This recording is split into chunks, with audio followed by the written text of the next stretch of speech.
This is my journey. Inspired one story at a time, a library of leaders was created. It began as a journey to learn. As time went on, it began to grow. All it needed was a platform, and this podcast was created to listen, to inspire, to share. I am a storyteller, and this is my journey.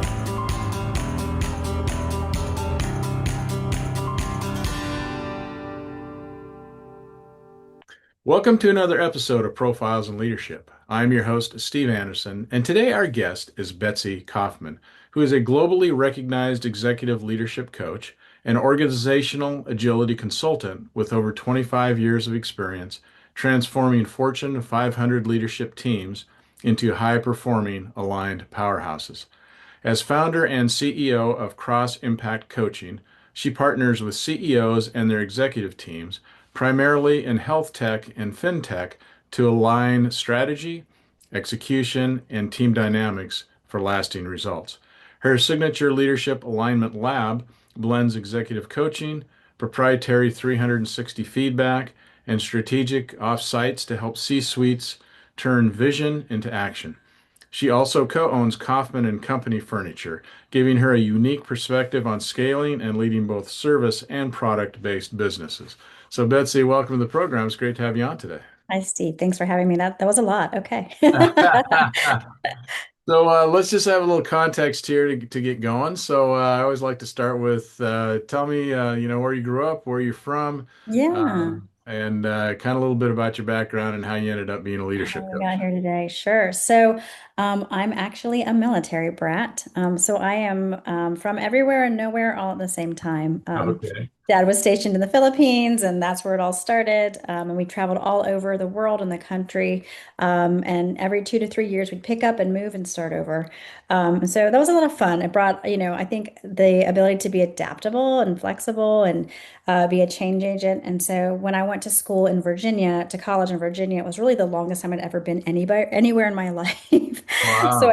I keep telling people like, oh, I think I went through 13 different schools, K through 12 or something of Uh, that nature. So, definitely an experience that I value and treasure it's tremendously. so interesting because I've heard that story from military kids Yeah. before, and I just, having never experienced that, it's hard to imagine, starting new friends and Yeah. being the new kid over and over again. I'm sure that was tough as a child, but yet I'm sure it prepared you for what you do now.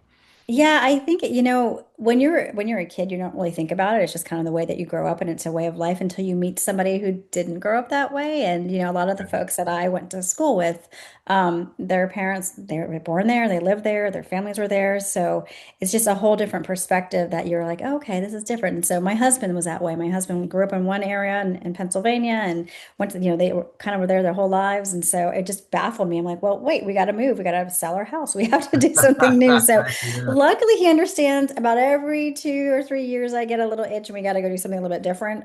We've not done it that much of selling of houses recently. As I get older, we kind of, settle down more. But yeah, and it's funny because I was coaching a leadership group just recently, and I had another person who was in the group, and he was also a military brat, and it actually did not was not a positive experience for him with so much change. So I think, when you're growing up in that environment, you either learn how to adapt and really appreciate it, or you don't and you don't enjoy it. And so then you maybe become even less of a desire for change or a change agent.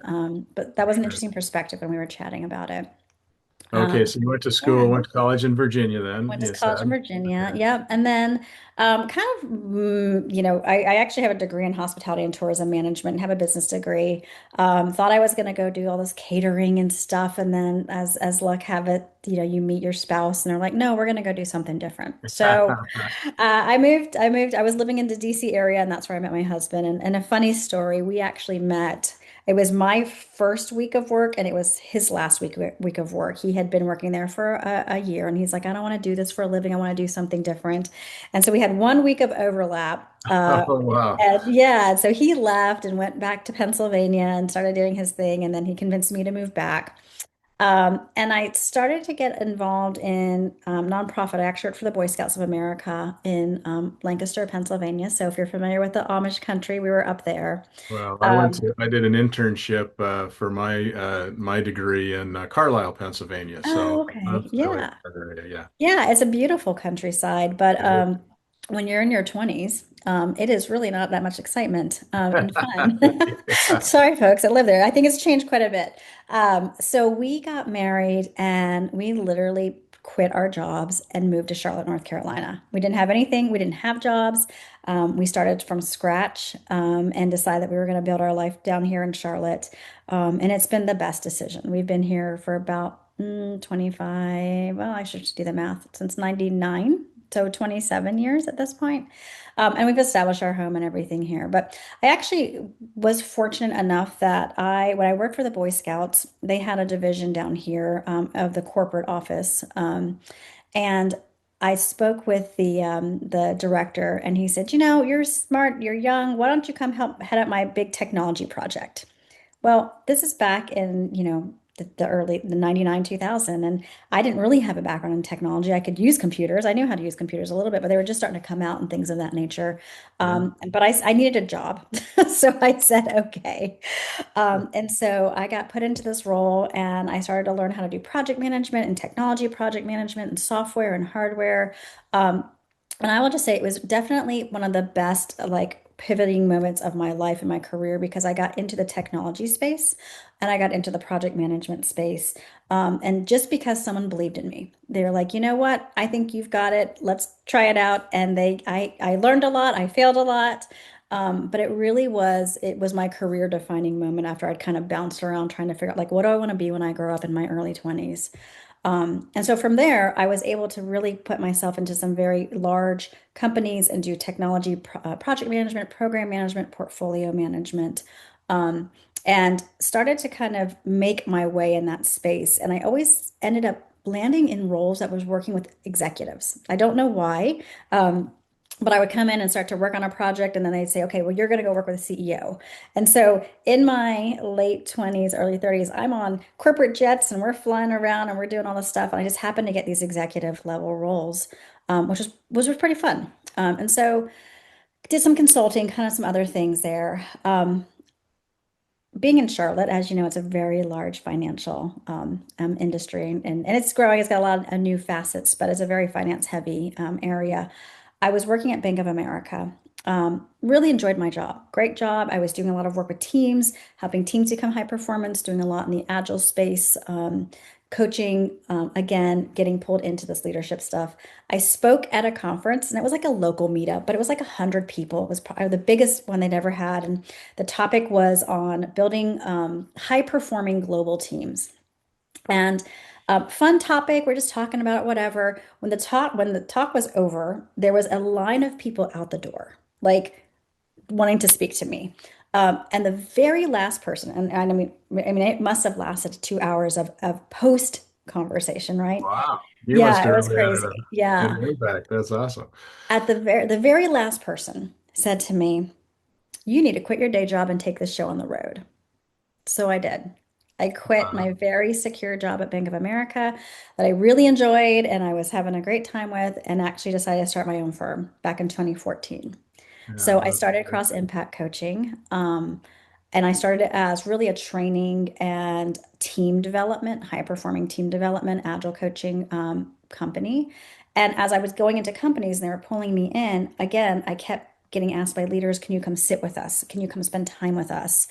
And so it has evolved into really a leadership development, organizational development, helping leaders, one, to grow and how to grow into their new roles or into different roles, as well as how to put together strategies and execute. So it's kind of this like not only just doing the strategy, but then how do we actually operationalize the teams and help them execute and live into that. So it's morphed into this whole interesting thing of just really leadership development, organizational design. So That's that's it, and that's where we are today. that's Sorry, very long fantastic. story. No, that's great. And so I'm just really curious. What did you say in that speech that caused people to line up for 2 hours? I mean, people give panel speeches or keynotes or whatever all the time, and that isn't always the reaction. So what was in the message that you think resonated so well with those people? I think it was the pragmatic, honest way that we just this is the good stuff, the bad stuff. This is how you do it well. Here's how we do it not well. I mean, I think that's what's made me and my team so successful is we're really pragmatic, right? We're not prescriptive and we're realistic. And we don't just take a lot of theories and try to apply them. And I think it was just a very relatable human conversation. And we touched on a lot of the things that folks were grappling with in their careers and their professions, working with global teams. And, being in this world, in this day and age, almost all teams are very globally, and you've got to figure out how to work that out. This is pre-pandemic, so we're all trying to figure out how to work in this global environment, even before the pandemic hit, and we kind of started to figure it out a little bit better sometimes. But I Yeah. think it's just that the human side of it, right? And the realistic and pragmatic side of it is what made it more relatable. And be like, oh, yeah, yeah, we're going through that too. We could do that. Okay, that's cool. Some good tips and tricks. Yeah, that's awesome. And then before we move on, you and your husband started a furniture company, right? Yeah. So tell us a little bit about when you did that and why Let's you just did add that. to the mix of that. Yeah, Yeah. absolutely. So, fun, or maybe not funny story. So when we moved to Charlotte and we quit our day jobs, he actually got a job selling wine. He was a wine salesperson. He had done a little bit of wine selling, and so that's why I love your studio. Yeah. Um, and he was traveling, so he was gone Monday through Friday on the road. He covered Maine to Florida. Oh, And wow. we had our first son back in 2004, and he would come home and be like, he keeps growing, he keeps getting bigger, right? And so he said, I've got to do something different. I don't want to miss out on this. And it was a lot on me to be, basically a single mom trying to work and manage my career and have a child at home. And, I think we all go through those like, okay, what's the right career and the right balance as you have families and things of that nature. And so we were, being from Pennsylvania, he had met a furniture builder up there, and he's like, maybe I could do this here. Maybe I could bring this down here.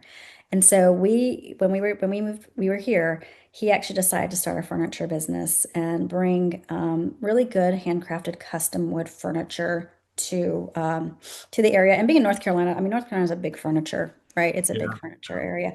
But it was about they would tear down old barns and bridges and really make furniture out of that kind of stuff. And so I think we've always had an entrepreneurial spirit, both of us. And we wanted to kind of, wanted to start to really carve our own path, and not have people tell us where we had to be or what we had to do, and that we wanted to dictate, a little bit more of our life, in that per se. So we started that out. He actually started it by finishing furniture out of our garage. Um, and then we moved into like a little space. And so he would go to flea markets and sell furniture and do things like that.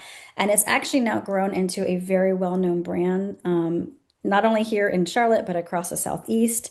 And we do a lot of commercial and residential, and it's still all custom furniture. And it's just been an interesting, fun, somewhat crazy, somewhat stressful journey.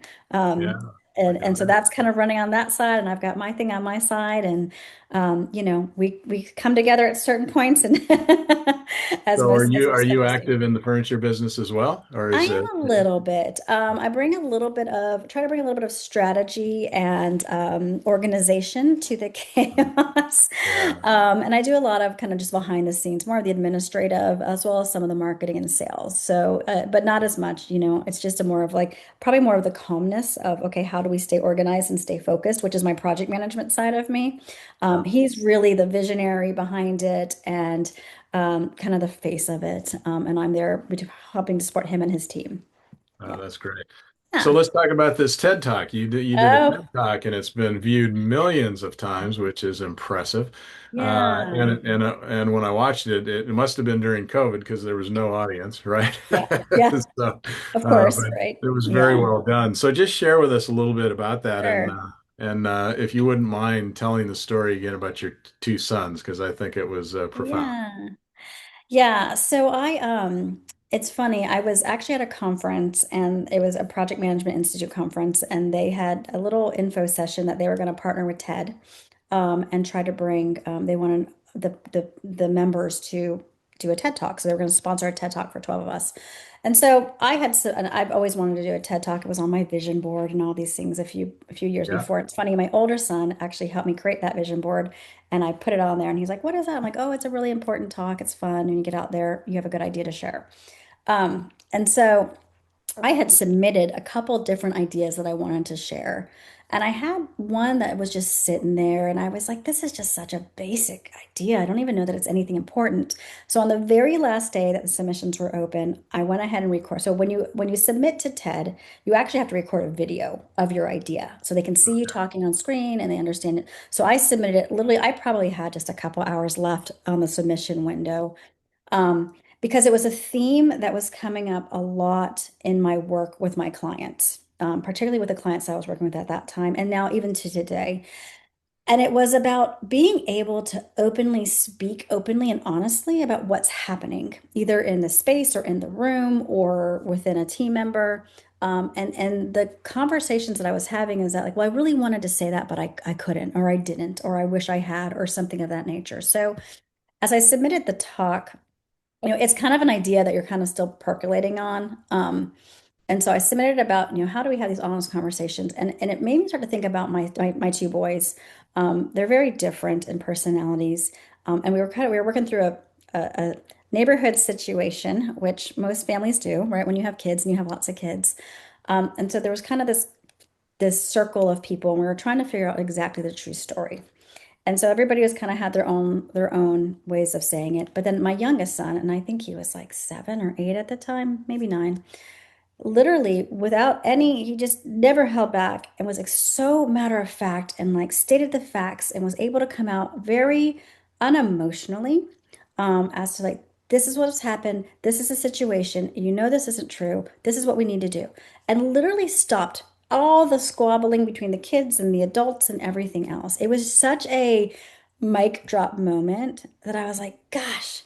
And it all just kind of happened at the same. I'm like, why can't we as adults be more like that? Why can't we just really have the courage to talk, be able to say and speak confidently with the facts of what's going on, and then work to find a solution? Like, and so that's really where the talk went. So the talk kind of went in that direction because my son just absolutely floored me in that moment of just calmness, and maybe when you're 9, you don't have as much, you don't know all the potential hazards of what could happen when you speak up. But yeah, it was just such a cool moment. So Ted picked me. I got picked. I was one of the 12, and I got to go through the whole thing, which was amazing. Of course, we got picked right as COVID was hitting. Yeah. And I got a speaker coach who is absolutely brilliant. She's actually the head of the speaker coaches, and she coached is like Mark Zuckerberg and all the really big ones. And she was my coach. So it was phenomenal. I got to work with her and learn. And they really help you to craft your message and everything. But what's interesting is we were, I think, the very first group to record not on a big red stage. Right. So Yeah. we had a lot of just learning and where do you want to be? So I'm actually filmed in my husband's space in his studio in his workshop or Yeah. his working showroom. You'll see all the wood and stuff behind me, because I felt like that was the most interesting place. Like when you're at home in COVID and you're still trying to figure this out.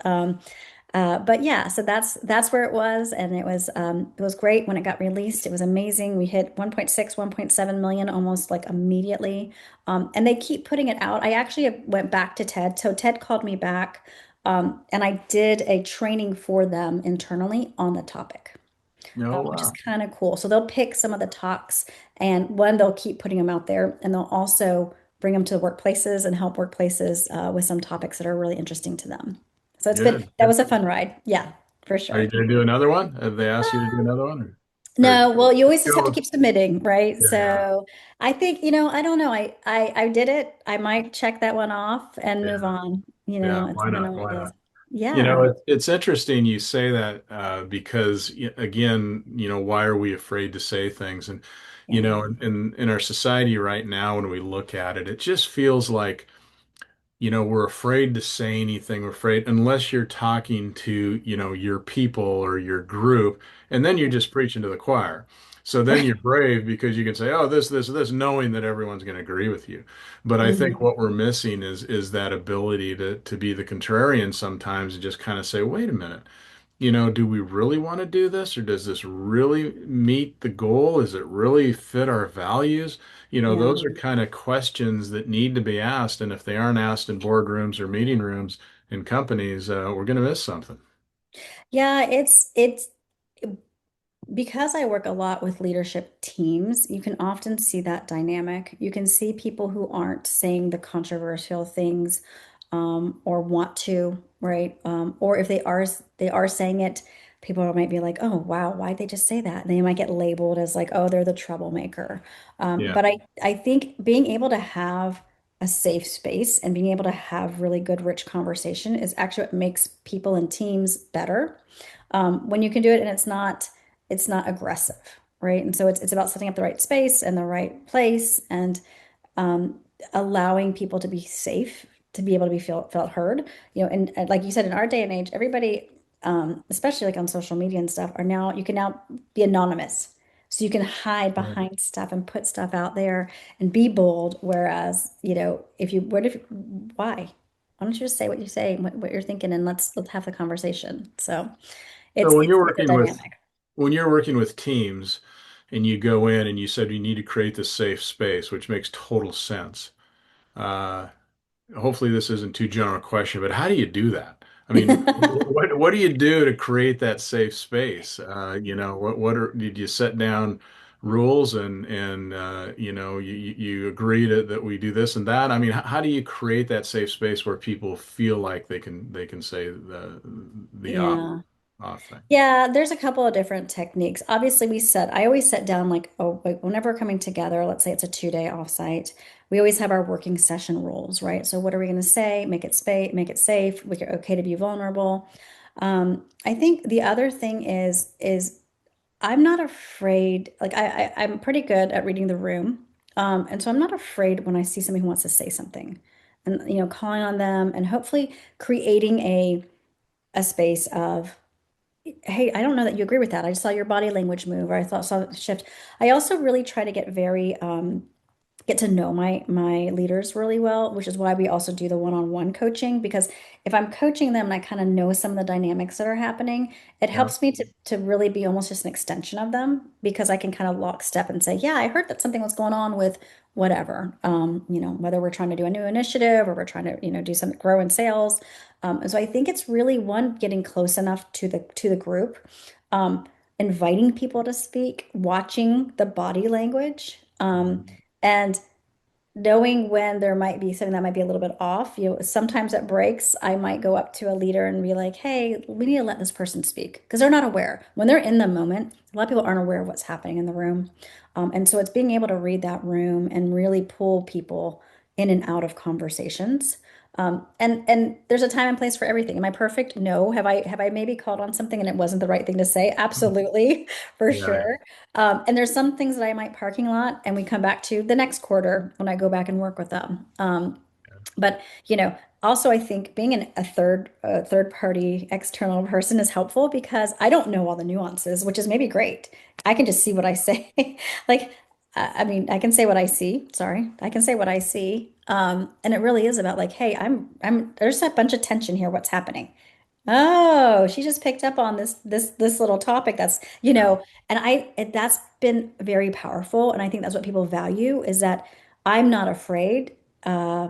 And as good facilitators, you shouldn't be afraid to see to say what you're seeing. I'm struggling with that today, to say what you're seeing and bring up the tough topics. Because what the leaders don't want to do is they don't want to create career suicide, right? So they might be afraid to say something, or they might be afraid to bring up a topic but if somebody else brings it up, oh, okay. Yeah, let's go there. Let's dive in. And we sometimes do and sometimes we don't. It just depends. Yeah, you use the word there that really resonates with me, and I think a skill that CEOs really need is that facilitator skill as Mhm. well. I have a story. I served on a national board once, and there was this guy that the entire year of board meetings never said one word. But Oh, yet, wow. in the bar afterwards, when we were debriefing and talking, he would say some pretty amazing things. I'm kind of like, wow. And he was an extreme introvert. And what I Oh, learned about introverts was they often don't know how to get into a conversation. They don't feel comfortable getting into it. right. So I became the president of that board the next year. And I just had a little post-it note right by my agenda, and it said his name and it said 30 minutes. So every 30 minutes, I don't care what we're talking about, I'd say, and what do you think of that? And what's your opinion?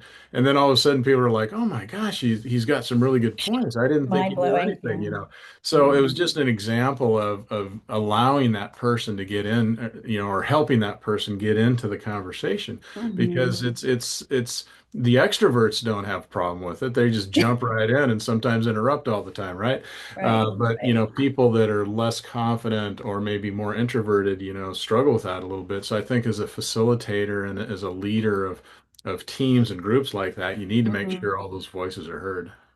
Yeah, it's super important. And it's funny because usually the introverts are the ones that have the most like mind-blowing ideas and comments and thoughts. And if you don't invite their voices to the room, they sometimes just never get heard. And Yeah, those phenomenal ideas are like, wow, why did we never go down that path? Yeah, that's what I yeah, typically find. And the extroverts, we love them. And I think I go back and forth between the two. But they sometimes don't have the self-awareness that they're literally sucking the air out of the room, right? Like, okay, wait, yeah. pause. And hey, hold on, let's hear from so and so. Just give it, because sometimes folks just have a lot to say, which is great, and they have a lot of energy and passion, but they also can really dominate a conversation if not careful. Yeah, that's for sure.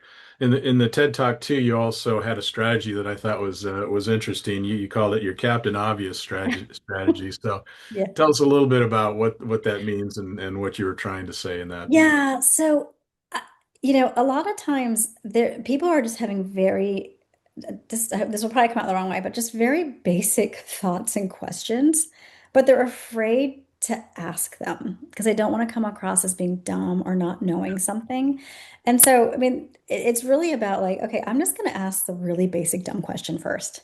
And it's funny how many people are like, yeah, I was thinking that same thing. Like, but they're afraid to ask it because they're afraid the perception is that like, well, duh, how do you not know that? So for Yeah, me, I find it very leveling and very level setting to just be like, all right, so wait a minute. We keep talking about this it. What is it? Like, I literally was just having this conversation. I was coaching a leader today and she kept saying it and that. And I said, time out. I don't know what it or that is. And she's like, I go, can you describe it for me? And she's like, I don't know that I can. And I'm like, I think that's what we need to figure out is when we keep talking yeah, about this it and that, like, what is it that you're trying to accomplish with the it and the that? And what is that? And that literally is the most basic, like, topic or conversation. yeah, Just to get, like, can we get clarity around exactly what is this or what's happening? Or wait, hold on, I have a question. Does so and so, are they based here in the United States? Oh, we don't know. Maybe that's why they can't come to work on time, or maybe that's why they're always late to every meeting or whatever. I don't know. So it's just really like getting back to basics. And I think that's a lot of times what we miss in our teams and in our leadership groups is we try to all be so academic and smart and I have the best idea that we really just like, let's just get back to basics, ask really basic questions and stay simple. And that's how we're gonna move forward together. And then you also talk too about, the intent of what you're asking and how you're asking it, and to make sure it's a positive intent. You can't be the negative Nelly every single time, like, oh, this will never work. That's and people Yeah. get tired of that pretty quick. They do. They do. And it's funny, I actually have a really quick story. I was working with the CIO of a very large insurance firm, and I really liked her. We had a great working relationship, but I was in a moment and I just kept coming at her. These are all the problems that we're having. She's like, great. What solutions do you have? And I'm Hmm. like, yep. And that literally stopped me, pulled me back.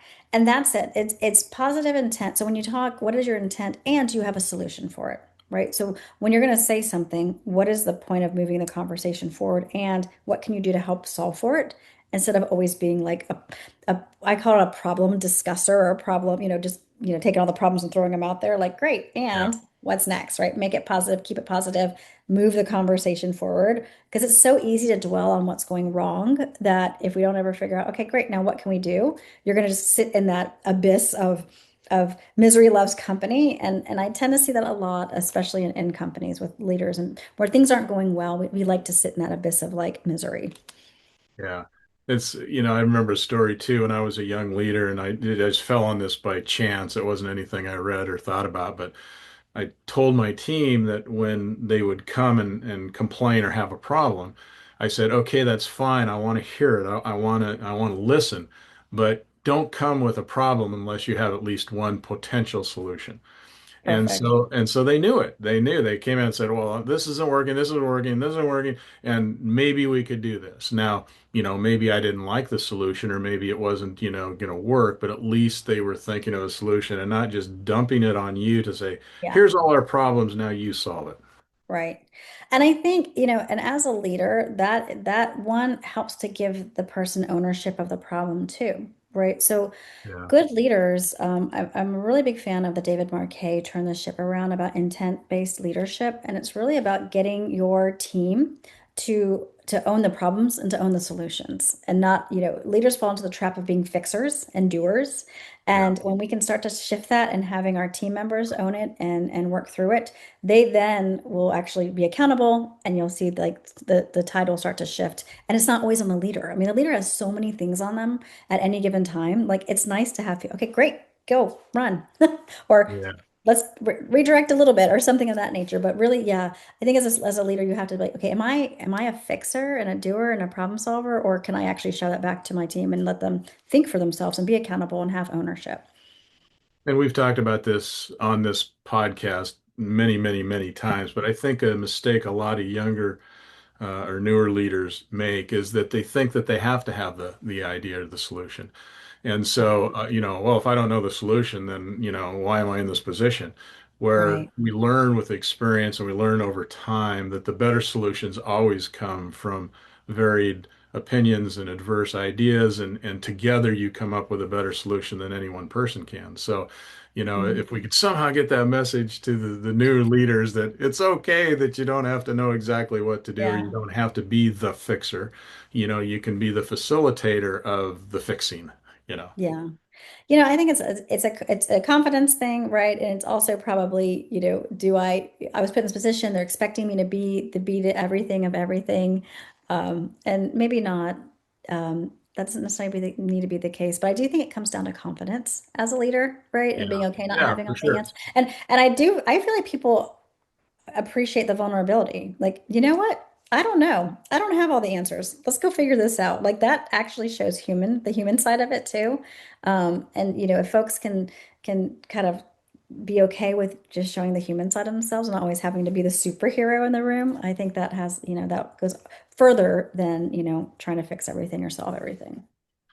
I love your language too when you talked about how the delivery is important too. So let's say, for instance, in a performance issue that somebody's not getting it done or not following through or whatever, and then instead of just, attacking them or accusing them, you're not doing your job. It's that negative intent, where the Mhm. positive intent more is like using words like, we're concerned you don't have everything you need to do this. What can we do to help you? So that's a very different message than, why didn't you do this, dummy? Right, right. Yeah, I feel like you need to come from a place of empathy when you're trying to understand something or give feedback. Because again, we probably only have one side of the story, or we only have one side of what's happening.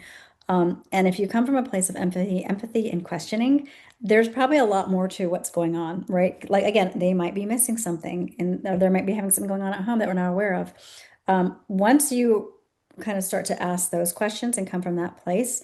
I think it one changes the dynamic, it changes the conversation. It also probably builds a much better rapport. And hopefully people hear it. Like, okay, she or he is listening to me and I'm hearing what they're saying about me too. So how do I change and how do I shift? What are the biggest myths that you think leaders need to just get rid of?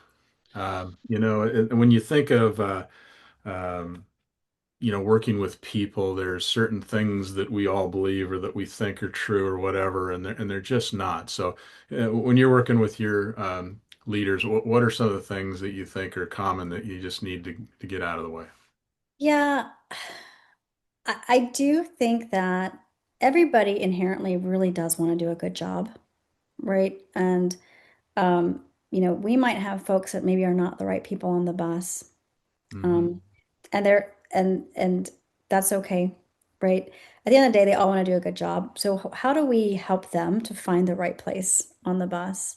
Yeah. And maybe it's not this bus, maybe it's not our bus, maybe it's a Yeah. different Maybe bus. it's helping Um, them move on. Yes. Right. And I do feel like leaders struggle with that the most is because they feel, well, they're an employee and they're on my team and they've been with me for 20 years or, and then something has changed. Well, at some point, we want to coach them, we want to guide them, we want them to be on the bus, but sometimes people aren't going to make it. And that might be terrible and cruel and mean, but you might actually be doing a service to them too, because they might also be feeling it as well. Like, okay, am I really in the right role? Do I still want to be in this role? Is it the right company longer term for me? And I think that's maybe some of the big things that we grapple with, that I grapple with my leaders and my teams is we're trying to go here, but we have all these people that maybe can't get there. Okay, how do we either get them there or is there somewhere else? And it's not everybody. At the end of the day, as we start to kind of weed through it, it's maybe a couple folks. And we need to really try to strategically help people find the right place for them to go and where to be. It is really tough, and I think we all probably hang on to people longer than we should. Yeah, But the it's hard. story, yeah, it's hard, but you did say that, sometimes it does somebody a favor. Again, Mhm. another personal story. I was in an airport once, and I was getting off the plane, and up in front of me was a woman that I had fired, and Mm, it was ugly. It was a bad situation, and it was just yeah. one of those things. And I could see her waiting for me to get off the plane, and I thought, oh boy, here it comes. I'm just What gonna. did I? Oh my And God. she walked right up to me, and I was nervous as any. I thought we're going to cause a scene here, and she just said, "I just want to tell you that what you did those years ago changed my life. It got me on the right path, and I just wanted to thank you." And I was just like shocked, So Okay. sometimes those things that Right. we just hate and want to avoid and whatever, Yeah. they can come out positively too if we do it with, as you said, empathy and if the person is strong enough to see that maybe it was the right decision, then Right. it's a good thing in the long run. And at that time, they may not, right? They're going to be angry and they're going to be upset and they're going to be questioning. And you as a leader are probably questioning yourself too. Like, okay, because you might know what's going on in their life or what's happening with them personally, but you know that it's still not the right fit. And I just think people, you struggle with that conversation, that decision. And initially, it's going to feel really bad, but long term, it really is the right move, both for you, the company, and for that person. And to your story, there's so many folks. I'm on a lot of different leadership forums, and people are like, best decision ever was when I got fired. Best decision ever was when I decided to move on because it wasn't the right fit. And the thing is this, some people really know it's not the right fit, right? But they keep going because they're just afraid, like, okay, I can't leave. I Yeah. can't, what's the risk? Like, where do I want to go?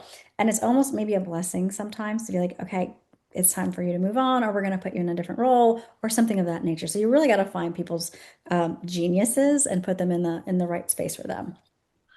And I don't know if you find this, but I find this sometimes too, where, building that trust on your teams and building that culture, we all know that takes time. You can't do Mhm. that overnight.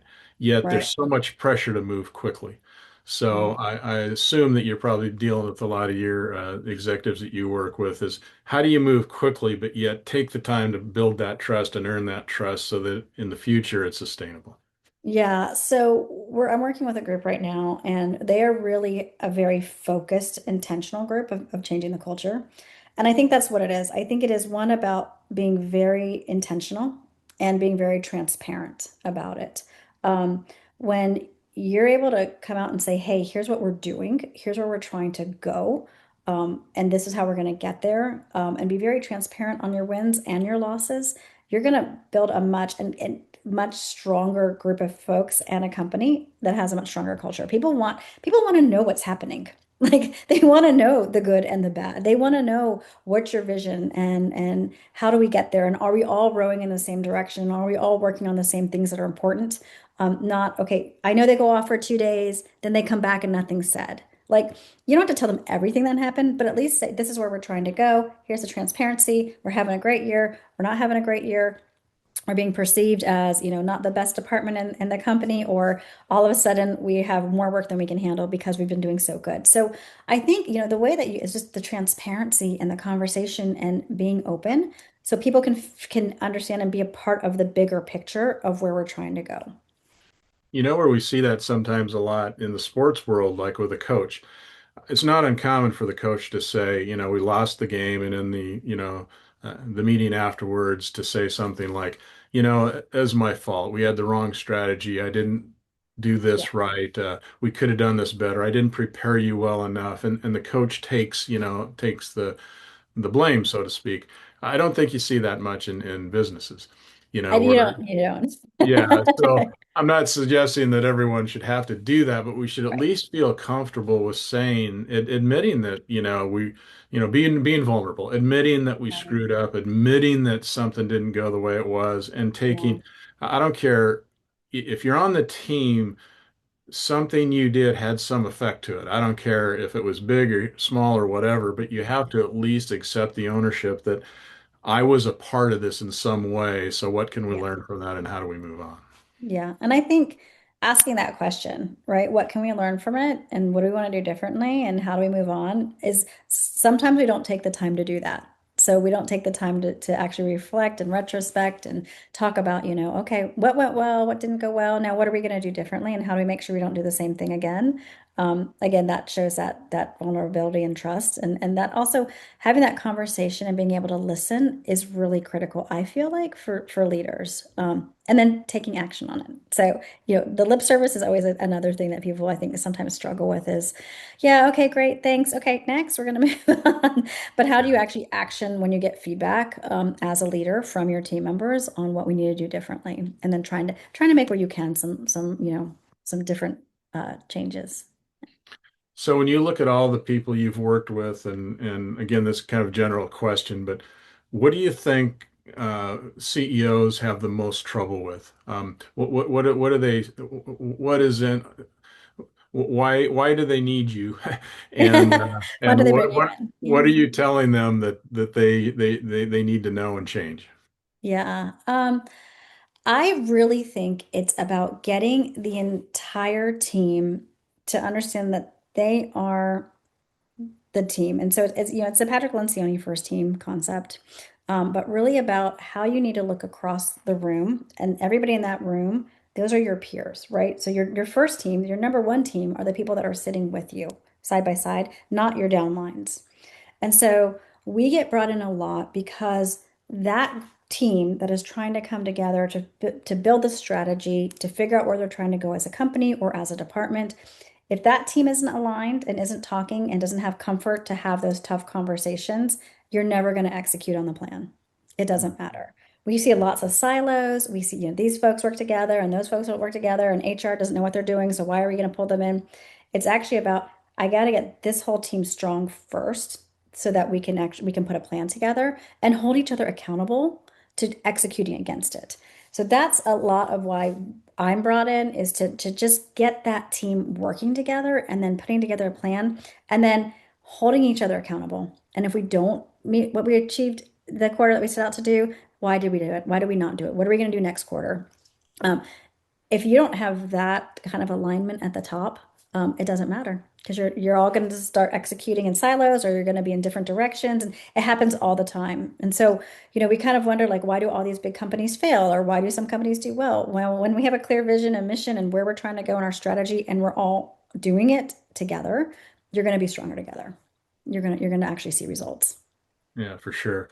In the bio, we heard that you have what's called a leadership alignment lab. So Yeah. tell us what that is and how it works. Yeah, thanks. So it's funny because I didn't realize what this was. I would often get called by maybe board members, maybe senior executives saying, "Hey, we've got this one person that we really need for you to work with. Like, they're missing executive presence, or they're missing this, or they're missing that." And so that's how it usually starts. So we have the conversation. We start to talk, well, tell me about this person, and they're like, well, we just need to fix this. Well, first off, people are not broken. That's always Yeah. I'm like, okay, it's an attribute or a behavior or a skill or something that we need to work on. But yes. But then as we start to talk, they're like, well, I really think actually the entire group could do some help with coaching around. Let's do everybody. So then that one conversation turns into, I'm going to have you coach the entire leadership team, right? So then we do one-on-one coaching. So that's one piece of the lab is one-on-one coaching, which involves a 360. And the 360 is an interview-based 360. So it's not just a survey that goes out to everybody that's like, okay, today I feel like you're a five, and then you're a one, and then you're a two. We get in deep and we really get to understand the 360, the hemisphere that you live in and that you impact, and what are your strengths and what are your challenges and what are your blind spots and what are your perceptions that people have of you as a leader. And so we engage in a one-on-one group, and then we also do quarterly workshops. So we take all the learnings while we're coaching these individual leaders. There's a lot of team dynamics that usually come out in those coaching sessions that we then bring into the offsites. And so it's a mix of building the leadership team to be more high performing, but also building strategy around it and what do we want to work on as a company. So it's kind of a mix of team development, company strategy, execution, as well as leadership development. And so what's been funny is that they were at one point I offered them as these very separate offerings. And then we just started doing the same thing for multiple companies and departments over and over and over again. I'm like, okay, I think this is it. There's something here. It's this lab where we're going to work on each person individually and help them become better leaders, but we're also going to help them become better as a leadership team to achieve their goals and set out for execution of where they're trying to go. And it's been a really fun way to work with companies. And I feel like this formal offering allows us to just get in deep. I'm often seen as an extension of a company and a leadership team, and we spend years with them. We can be with a company for a year, 2 years, 3 years, 4 years. Leaderships will kind of want us to continue to grow, and then once we get that top team rocking and rolling, they then have us come into the next layer and then the next layer. And so we really are trying to build that high performance, both individually and as a team. So those quarterly offsites that you described, is your role then to facilitate that? Are you an active facilitator in that?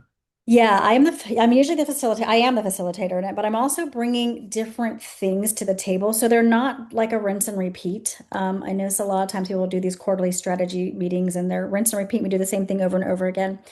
We do some rinse and repeat because we do want to build a strategy. We want to talk about the quarter, we want to figure out what we're doing, but then we also explore topics that are happening at that moment in the company. So something that has happened maybe within the quarter or within the half year or the year. One was, one topic that we brought about is I'm working with a department group in this manner right now, and they're struggling with strategy. Like we want to be more strategic. We don't want to be as tactical. And so we're going to explore what does that mean? What is strategy per se? And what does it mean to be strategic? And how do we start getting some of our leaders to think in a more strategic manner? Other topics that we talked about is communication styles. So I brought in this framework because they really struggle with communicating with each other. And we needed to spend some time like, okay, you're this type of communicator, you're that type of communicator, and this is the best way to actually work with me.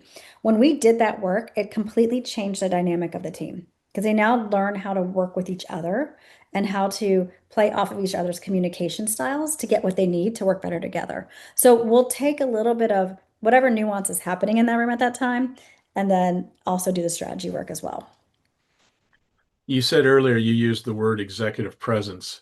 So define that, and how do you help somebody become better at that?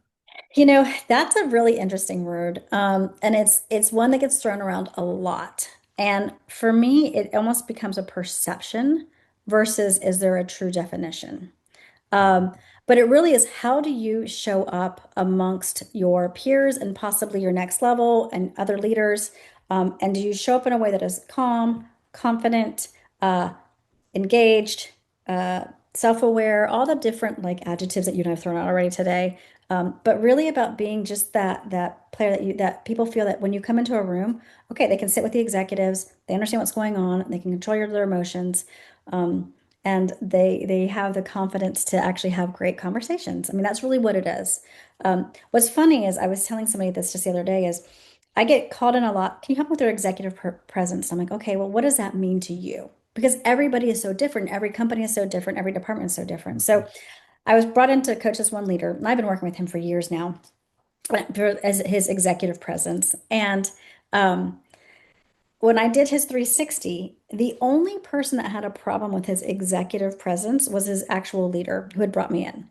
Everybody else said, he's great. What are you talking about? We love the way he shows up. We love the way he communicates. Everything about him is fantastic. And so what we had to do, and he wasn't aware that that was a thing that his leader was struggling with him. So we Mhm. had to start to one, well, what does that mean? And how do you show up maybe a little bit differently? And in the world of corporate, how your leader perceives you, it will make or break your career. It Yeah, is, I mean, that's the reality. That's part of my pragmatism, right?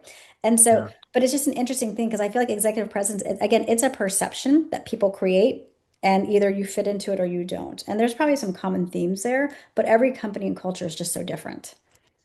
It's interesting when you look at some people because I think we've all seen it when a leader speaks and Hmm. everyone listens and everyone's quiet and you can just see that they're just on every word and whatever. And then other Right. people maybe at the same level speak and don't have it, you know. So it's kind of like that's a hard thing to coach, you know, how do you do that? But yet it's one of those things where you know it when you see it. Yeah, yeah. And I think there's also it's funny, I was just having this conversation about influence. If you can speak and have influence on people, there's a lot in the executive presence. And there's sometimes leaders, they don't realize the influence that they have, right? Yeah. No matter what they're saying, they could be positive, they could be negative, but whatever they say, that influence is so critical. And I think that's another piece of it, right? Is how do you influence For a sure. room? Yeah. Yeah, and that's, you know, it's I think we've all experienced that where you don't even remember the conversation, but someone will tell you, remember when you said this and you said that, and it just changed my whole trajectory and whatever, and you're like, you know, Yeah. not Yeah. really, but you know, so at least be aware of the things you say and do, even if you don't think they're a big deal, they could be a big deal to somebody else. Yeah, I actually wrote an article. I have an article published in Fast Company that that talks about the C-suite swoop, and it's about how, as a C-suite leader, you come in and you may not realize it, but your presence and your conversation can literally change a team, a dynamic, a deliverable, anything. And I do think, to your point, people aren't aware of that as much. And I was with another group just in January, and they said, yeah, the CIO will come right in and the entire meeting just goes off track because she comes in, she starts to say something, we go down this path and we never, and they appreciate the fact that she's in the meeting, but the self-awareness isn't there because she doesn't realize what it does to the meeting and what needs. So then then I have to have another meeting to actually accomplish what I initially set out to do. So I think it's that, as a C-suite or as a leader, what does your presence do when you come in and how are you impacting potentially the outcome of what's supposed to happen at that original intent? So, yeah. Yeah. And I think it's also really important too, or people don't always understand this too, is that presence, you know, in the literal sense too, just being there and seeing people in their area and their own part of the company and their own thing, even if you don't say anything profound, even if you just ask questions and show that you're interested, Yeah. those are very impactful too, because it shows people that you care and that you're interested and you're not just sitting up in the office, you know, Right. untouchable. So, Yeah. Yeah. I think someone asked me just recently, like, if you're working with a leader, what's the most important thing? It's like they're also humans. We're all humans, right? And so I yeah. think as a leader, showing that you're human and, like you said, walking around and not having all the answers and asking questions and being curious makes people want to do a good job and work for you and really be a part of something bigger than themselves. I remember one time early in my career, I had a colleague say to me, "We really miss you," and we're in the same office. And I'm like, "What Oh, do you wow. mean?" And she just said, "Well, you know, you used to be back there with us, and now you're up front, you know, in your office all the time, and we just miss you." And it really hit me hard. I thought, "Wow." So I would find things that I could do that I didn't need that, you know, isolated time to do that, and then I would go back and do that work, you know, back in the bullpen, so to speak, you know, with Right. others, just to be present.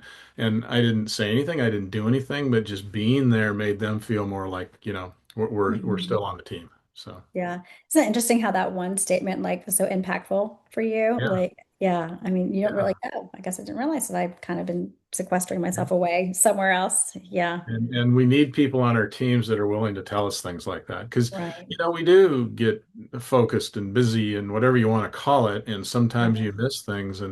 If you don't, one thing that I always tell my clients too is that, I had a person in the company and no one knew this, but she was the one that I would always call and say, okay, what's the buzz? Uh, Yeah. what was the reaction when I said this, and what happens with this new policy and whatever? And she Yeah. gave me the straight talk and would always tell me, and it was kind of, I called her my, my secret weapon because I could always call her and ask her that, and she would tell me. And so, sometimes that helps too. You just need to be open to the fact that what you think, is being perceived may not be perceived the same way in the other ranks. Yeah, I feel like I think most leaders hopefully have somebody like that, right? To keep the Yeah. reality of what's going on. And if they don't, I would highly recommend they do, because then that keeps you grounded in what's happening, boots on the ground and everything of that nature. And I think you find most do have that.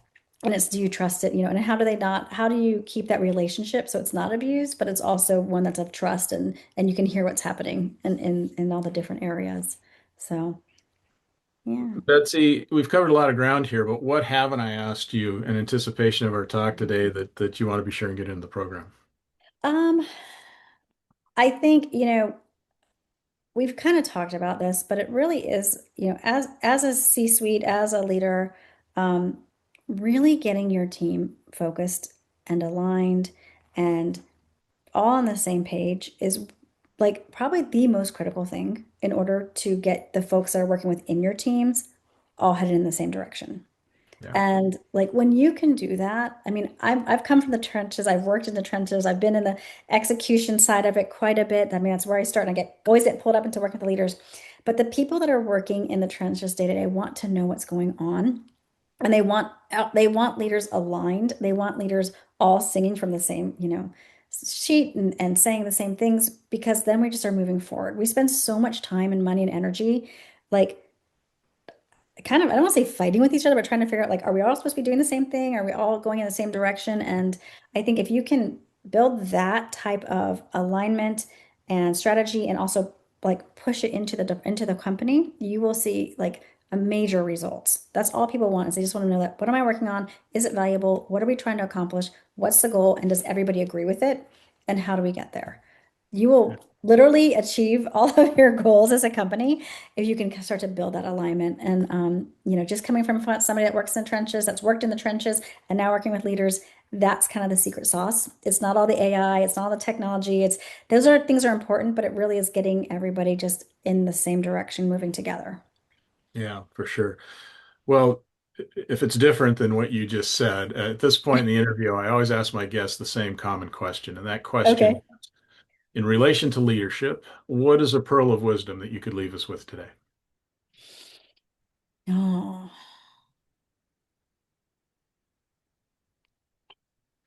um, I would say be transparent, be authentic, and be present. Yeah, well said. Well said. Well, Betsy, it's been a pleasure. Thanks for being on the show today. I Thanks, think we Steve. This think is a lot great. alike, and that's great. It sounds like Yeah, you're doing good things with the people you're working with, and thanks. so I really appreciate you giving us your insights today. Thank you. I appreciate it. Thanks for having me. Okay, well, take care, and maybe we'll meet each other down the road one of these days. Hopefully, for sure. Okay, take care. Bye bye. Thank you for listening to another episode of Profiles in Leadership. To listen to all my interviews, subscribe to Profiles in Leadership with Steve Anderson on Apple Podcasts, iTunes, and many other popular podcast platforms.